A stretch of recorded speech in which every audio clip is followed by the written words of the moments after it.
Ipapakita natin yung ating pag-repair ng tubo guys at nahirapan tayo magkasa. Ayan o. So ayan guys. So nakasalpak din dito guys kaya hindi ko natin ito muna. Ito bago natin ikasa. So ganun ang ating paraan guys sa pagsalpak ng tubo. Para hindi tayo mahirapan lalo pag-repair. Naka-konkreto na yung kalahati at dito sa kabila naka-konkreto na. So tuloy natin yung paggawa guys.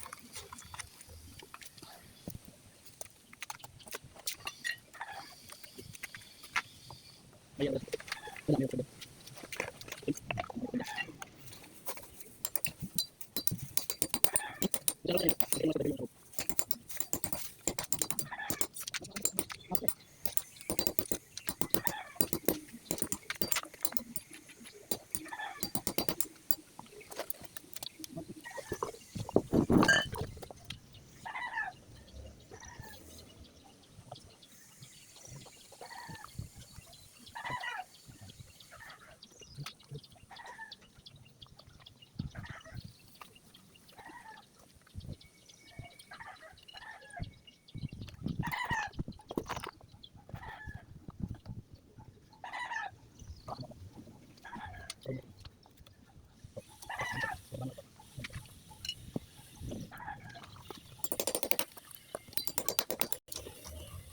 So ayan na guys ang ating linya.